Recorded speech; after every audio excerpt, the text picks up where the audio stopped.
so many guys tell stories about your work ethic. Yeah. What was really your work ethic like, and for how long did you stay disciplined? Well, I mean, every day. I mean, since 20 years, it was an everyday process, and trying to figure out strengths and weaknesses. For example, jumping ability. Now, my vertical was a 40, it wasn't a 46 or a 40, 45. My hands are big, but they're not massive. Right, so you got to figure out ways to strengthen them, so your hands are strong enough to be able to palm a ball and do the things that you need to do. Quickness, I was quick, but not insanely quick. I was fast, but not ridiculously fast.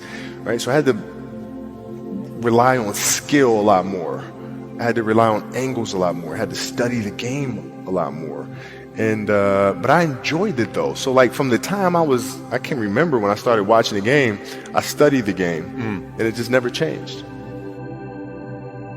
It's a good separation for me, emotionally, to be able to put myself in a place where at practice or when I'm training or during games, I switch my mind to something else. I switch my mode into something else, right? For me, it's the equivalent of Maximus, Decimus, Meridius, and Gladiator picking up the dirt, smelling the dirt. It's go time. Right? So that was my mental switch. It was like an actor getting ready for a film. You got to put yourself in that cage. When you're in that cage, you are that character. And then when you leave there, it's something completely different. But when I'm in that cage, bro, don't touch me, don't talk to me. How did you get mentally and emotionally so strong where it doesn't bother you? Well, you got to look at the reality of the situation. Like for me, it's not, you kind of got to get over yourself. It's not about you, man. Like, okay, you feel embarrassed. You're not that important. Get over yourself. That's where you go. Get over yourself, right? Like you're worried about how people may perceive you, and like you're walking around and it's embarrassing because you shot 5 air balls. Get over yourself, right? And then after that, it's okay, well, why did those air balls happen? Got it. High school, year before, we played 35 games, max, right? Week in between, spaced out, plenty of time to rest. In the NBA, it's back to back to back to back to back to back to back. I didn't have the legs. So you look at the shot, every shot was online. Every shot was online, but every shot was short. Right? I got to get stronger. I got to train differently. The weight training program that I'm doing, I got to tailor it for an 82-game season so that when the playoffs come around, my legs are stronger and that ball gets there. So I look at it with rationale and say, okay, well, the reason why I shot air balls is because my legs aren't there. I go, well, next year they'll be there. That was it. Were there some names that you looked at and says, these 3 guys are as crazy as I am? At the time, I deal with what I've referred to as Goat Mountain. I went to Goat Mountain, and I talked to Magic, Michael, Bird, Hakeem Olajuwon, Jerry West, Oscar Robinson, Bill Russell. So I would talk to them. What did you do? What were your experiences? Michael in particular, he's become my big brother. He's been my big brother since I first came in the league. And what was that process like? So I went to them and started understanding the ins and outs of the game, and how they approach things and their level of detail and obsessiveness, and that's what I did. The players that had that passion but weren't willing to commit their entire lives to doing that, right? It's a choice, right? You have other things, you have family, you have all these other things that you have to do. The game can't really be your number one priority. And so I was looking at that like, man, this is going to be fun. If I'm buddies with you from high school, if I'm a cousin of yours, what happened to our relationship? How did that gravitate when you went into the league and you're determined to become the greatest, or you're determined to become one of the greatest? What happens to our relationship? Well, it suffers. It does suffer. Oh, yeah. Okay. Yeah. And you understood that. You were okay with that. Yeah. And the people that love you, like friends and family, like they know that about you. Got it. So they let you be you. And when you reconvene, you pick back up where you left off. But make no mistake about it, everything in between is lost. Right? So those long-term relationships, the commitment of time of, taking vacation. Like I see a lot of players take vacations with other players that are close friends. and just take vacations, just to take vacations, or just hang out, just to hang out. Like I never did that. Why not though? Why didn't you do that? Well, because when I retire, I didn't want to have to say, I wish I would have done more. I don't want that.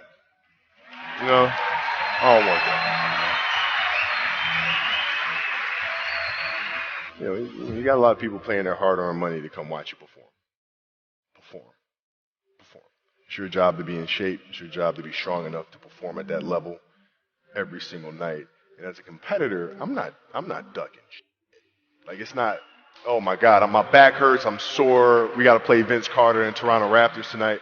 We actually had this happen. We had a game against Toronto in 2000, and Vince was tearing the league up. My back was jacked. But like the perception of that, like what?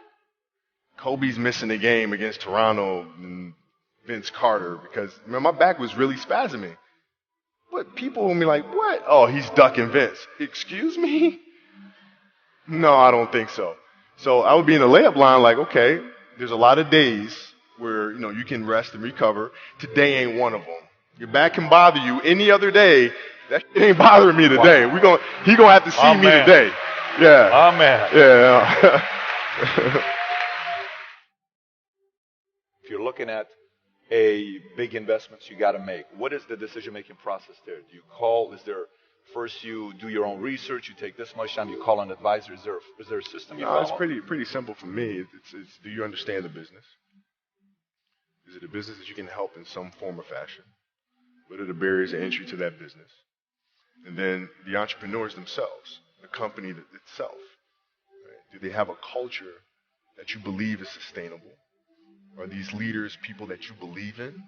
Are they people that are obsessives? And in turn, have they created a culture of obsessiveness?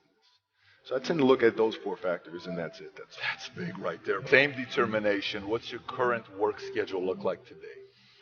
It's different because I personally am not writing every word of the novels. I am not animating the films.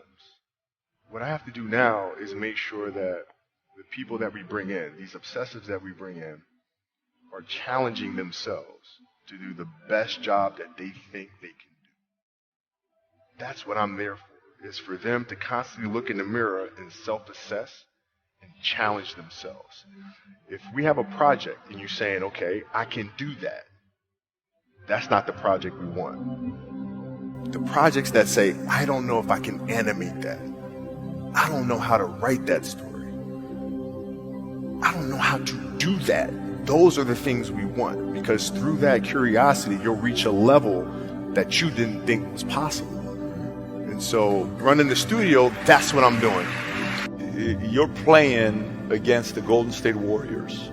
Score is 107-109. You guys are close to getting into the playoffs. You know exactly what happens in the game. You go up, you're about to take your shot, and then all of a sudden, boom, Achilles happens, right? He went and hit the free throws, and then you walked off the stage. Yeah. You got the surgery done. I went in the trainer's room, my kids are in there, and they're looking at you and stuff, and I'm looking at them, and I'm like, it's all right, Dad's gonna be all right. It'll be fine. It'll be all right. It'll be all right. It'll be all right. And as a parent, you gotta set the example. You gotta set the example. This is another obstacle. This obstacle cannot define me. It's not going to cripple me. It's not going to be responsible for me stepping away for the game that I love. I'm going to step away on my own terms. And that's when the decision was made that, you know what? I'm doing it. I'm doing it.